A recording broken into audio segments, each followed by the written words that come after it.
बीवी दांत में, तुम थे? हाँ, मुझे लगा कि तुम ही होगे। कहा क्यों? कहा उल्टे उल्टे उड़ रहे थे, टेढ़े टेढ़े उड़ रहे थे। फिर कमी निकाल। अभी तारीफ कर रही थी, जब सुना कि हम ही थे, तुम थे, तभी टेढ़े टेढ़े उड़ रहे थे, मुझे लगा कि तुम ही होगे, फिर कमी निकाल दी। ये आजकल की औरतें अपने शौहर की कभी तारीफ इस तरीके से कर नहीं सकती। हाँ, कब करेंगी? पहले तनख्वाह महीने की पहली तारीख को आपको 10,000 रुपए मिले, आप 500 रुपए का सामान, Fair and Lovely, Pond's, sari खरीद के आप ले आइए, तब वो कहेगी मेरा शौहर दुनिया का सबसे अच्छा शौहर है, सबसे अच्छा शौहर। और जहां एक दिन कमी हो गई तो आप समझ लीजिएगा अल्लाह की कसम पूरी जिंदगी की मेहनत पे पानी फिर जाएगा।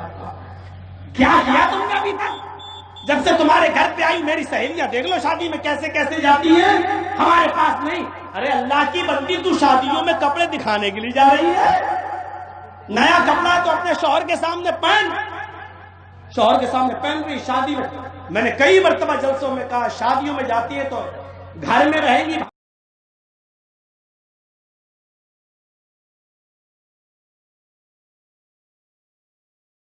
भंगर बनकर, किचन में घुसी हैं, बर्तन मांज रही हैं, शौहर आया देखा सब, क्या कंजड़िया बनी हुई। घर में रहेंगी कंजड़िया बनकर, भंगर बनकर, शादी में जाएंगी हेमा मालिनी की अम्मा बनकर, लिपस्टिक, बार बार शीशा देखेंगे, एक बाल भी बिगड़ ना जाए। सुबह उठेंगी तो शीशा देखते हुए, शाम को सोएंगी तो शीशा देखते हुए। वो पाकिस्तान का उमर शरीफ है, बहुत बड़ा जोकर हंसाता है, कहता है कि शादियों में जितनी औरतें जहां आए, एक एक बाल्टी सबके चेहरे पे डाल दो, कसम खुदा कि इनके बच्चे भी नहीं पहचान पाएंगे कि मेरी अम्मा है कौन। ये बस पेंटिंग का काम हो रहा है, पेंटिंग हो रही है चेहरों पर। ये काम मेरी बहनों, तुम्हें सबसे बड़ा हुस्न का जेवर इमाम कायनात ने दिया, वुजू। वुजू बनाओ, नमाज पढ़ो, अल्लाह की कसम वुजू से बेहतर तुम्हारे लिए कोई जेवर नहीं है। इस वुजू को बनाओ, नमाज पढ़ो, और फिर देखो इसी वुजू का जेवर पहनकर हजरत फातिमा ने जिंदगी गुजारी। तो ऐसी जिंदगी गुजारी कि जब इंतकाल का वक्त आया तो कहने लगे, मेरे शौहर अली, मेरे इंतकाल के बाद मेरे जनाजे को रात में ले जाना, ईशा के बाद दफनाना, दिन में मत दफनाना। शौहर ने पूछा अली ने, ऐसा क्यों? फरमाती है, अरे मेरे शौहर, मैं नहीं चाहती हूँ कि मेरे जिस्म पर, मेरे मुर्दा जिस्म पर पड़े हुए कफन पर भी, मेरे मुर्दा जिस्म पर पड़े हुए कफन पर भी किसी गैर मर्द की नजर पड़े, कोई गैर मर्द मेरे मुर्दा जिस्म पर पड़े हुए कफन को भी देखे। ये इमाम कायनात की तालीम थी, ये इमाम कायनात की तालीम का असर था। मेरे प्यारे साथियों, आज दुनिया में क्या हो रहा है, आज हिंदुस्तान के अंदर क्या हो रहा है, आज औरतों को शादियों में, ब्याह में और फिर कॉलेज और यूनिवर्सिटियों में की पोशाक को देखो, और लोग हुकूक आजादी निस्वा का नारा लगा रहे हैं, आजादी आजादी आजादी। भेड़ियों ने एक मरतबा बकरियों के रेवड़ में जाने के बाद कहा कि तुम अपने मालिक से आजादी क्यों नहीं मांगती हो? बकरियों को भेड़िए की बात पसंद आई, कहने लगी अपने मालिक से कि मुझे आजाद करो। मालिक ने कहा नहीं, मैं आजाद नहीं कर सकता। बकरियों ने प्लानिंग की और भूख हड़ताल पर बैठ गई, अपने मालिक का चारा खाना मना कर दिया, हमें आजादी चाहिए, हमें आजादी चाहिए। एक बूढ़ी बकरी उनके पास आती है और कहती है, आए मेरी बेटियों, तुम आजादी हासिल ना करो, दुनिया बड़ी शातिर है, तुम्हारा मालिक तुम्हें यहाँ जितनी भी आधी रोटी, एक चारा, एक पोटली, दो पोटली जो चारा तुम्हें खिला रहा है, इसी पर इत्तेफाक करो, यहाँ तुम्हें सुकून है।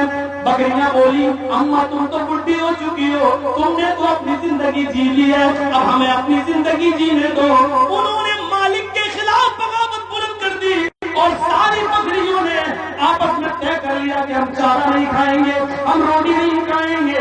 मालिक को मजबूर होकर बकरियों को छोड़ना पड़ा। उस मालिक ने मजबूर होकर उनकी बगावत के तेवर देखकर बकरियों को छोड़ दिया और बकरियां छलांग लगाते हुए बियाबान जंगल में चली गई। अब वो वहां के लहलाती हुई खेत देखती है, हरी भरी सब्जी देखती है, इस पहाड़ी पे चलती है, इधर आ रही है, उधर आ रही है, आजादी मिल गई, बड़ी खुश थी कि अब हमें आजादी मिल गई। वही पहाड़ के दामन में भेड़िए छिपे हुए थे, इन भेड़ियों ने देखा ये बकरियां आजाद हो गई, उन भेड़ियों ने इन बकरियों पर حملہ کر دیا اور ان کو پھاڑ کر کھا گئے۔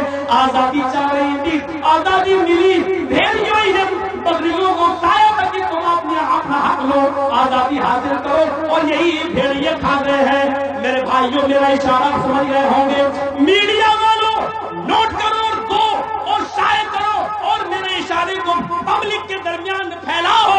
میرا اشارہ یہ، آج جو اوپر تک بیٹھے ہوئے عورتوں کی آزادی کا نعرہ لگا رہے ہیں، عورتوں کی آزادی، عورتوں کی آزادی، یہ حقیقت میں وہ بھیڑیے ہیں جو عورتوں کی آزادی نہیں بلکہ آزادی کا نعرہ دے کر عورتوں کے جسموں سے کھیلنا چاہتے ہیں، ان کے جسموں، ان کی عزتوں کو نوچنا چاہتے ہیں۔ یہ بھیڑیے جو ان کی آزادی کا نعرہ لگا رہے ہیں۔ اسلام نے عورت کو ایک مقام دیا ہے، ایک مرتبہ دیا ہے، اس کو چار دیواری میں قید نہیں کیا بلکہ قلعے کے اندر قید کر دیا ہے۔ کیلے جب تک چھلکے کے اندر ہے محفوظ ہے، جب کیلے کا چھلکا ہٹ جاتا ہے تو کیلے کے اندر کا میوہ مذہب محفوظ نہیں رہتا، اس کو کوئی نہ کوئی کھا جاتا ہے۔ کیلا اس وقت محفوظ ہے جب وہ چھلکے کے اندر ہے، جب چھلکا اترا تو محفوظ نہیں، اور اب اس وقت تک محفوظ ہے جب وہ پردے کے اندر ہے، جب پردہ ہی نہیں رہا تو عورت محفوظ ہی نہیں رہی۔ میرے پیارے ساتھیوں، اور کیسی مثالیں تمہیں دی جائیں، کیسے سمجھایا جائے، کس طریقے سے بتایا جائے، اپنی ماں، اپنی بہن اور اپنی بیٹیوں کو پردہ کراؤ، پردہ ہی اصل میں ان کی عزت و آبرو کی حفاظت ہے، مضبوط قلعہ ہے۔ میرے بھائیوں، ہوائی جہاز کا سفر کرنا بھی کہ بعد بھی ہم 24 گھنٹے میں آپ کے یہاں پہنچے تو ایک معنی رکھتا ہے، اس لیے آپ ہم زیادہ آپ سے روبرو نہیں ہو پائیں گے۔ بس اتنی سی باتوں پر میں اتفاق کرتا ہوا آپ سے رخصت ہو رہا ہوں۔ میرے بعد بھی ہو سکتا ہے کوئی صاحب تقریر کریں یا مدرسے کا تعاون یا قبرستان کا تعاون آپ سے حاصل کریں، تو میں دعا کرتا ہوں اللہ تعالیٰ سے کہ بارے اللہ تمہاری خطاؤں کو معاف فرما دے۔